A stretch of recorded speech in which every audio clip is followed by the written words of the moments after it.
সুধার সাথে হওয়া অন্যায়ের বিরুদ্ধে রুখে দাঁড়িয়ে সুধার হাত ধরে বসু মল্লিক বাড়ি ছাড়ল তেজ। হ্যাঁ বন্ধুরা, আমরা এমনটাই দেখতে পাবো শুভ বিবাহ ধারাবাহিকের আগামী পর্বগুলোতে। বসু মল্লিক বাড়ির সবাই মিলে মাতামাতি করে আনন্দ করে ঠাম্মির জন্মদিনটা খুব সুন্দরভাবে সেলিব্রেশন করে। ঠাম্মিও খুব খুশি হয়ে সুধার হাতের বানানো কেকটা কেটে সবাইকে খাইয়েও দেয়। অপরদিকে তেজও বাড়ি ফিরে আসতে থাকে। এরপর ঠাম্মি সুধার ওপর বিশ্বাস করে, সুধাকে ভরসা করে, সুধাকে যোগ্য মনে করে সুধার হাতেই তুলে দেয় বসু মল্লিক বাড়ির সংসারের চাবিকাঠি, আর বলে গজাননের পা ছুঁয়ে প্রতিজ্ঞা করতে কোনোদিন মিথ্যার আশ্রয় নেবে না, সব সময় সৎ পথে চলবে। তখন সুধা ঠাম্মির হাতে চাবিটা দিয়ে বলে, ঠাম্মি, গজাননের পা ছুঁয়ে আমি মিথ্যে কথা বলতে পারবো না, আজকে আমার জীবনের একটা বড় সত্যি সবাইকে বলবো। আর ঠিক তখনই তেজ চলে আসে। সুধা বলে, ঠাম্মি, আমাকে ক্ষমা করবেন, আমি এই সত্যিটা আপনাদের কাছে এতদিন গোপন করেছি। আমি ডিভোর্সি, আমার আগেও একটা বিয়ে হয়েছিল, কিন্তু সেই বিয়েটা টেকেনি।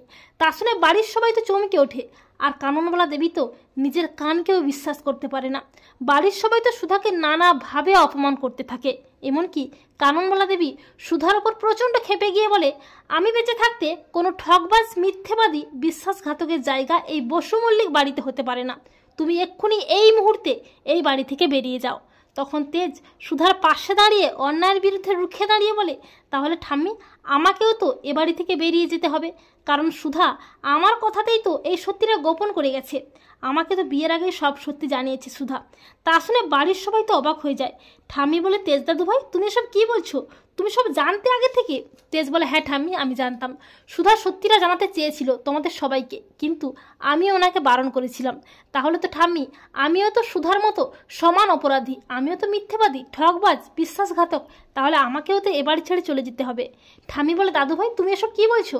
তখন তেজ সুধার হাত ধরে বলে, যে বাড়িতে আমার স্ত্রীকে অসম্মানিত হতে হচ্ছে, অপমানিত হতে হচ্ছে শুধুমাত্র তার একটা অতীতের জন্য, সেই বাড়িতে তেজ বসু মল্লিক থাকতে পারবে না, কারণ তেজ বসু মল্লিক কাপুরুষ নয়, মেরুদণ্ডহীন নয়।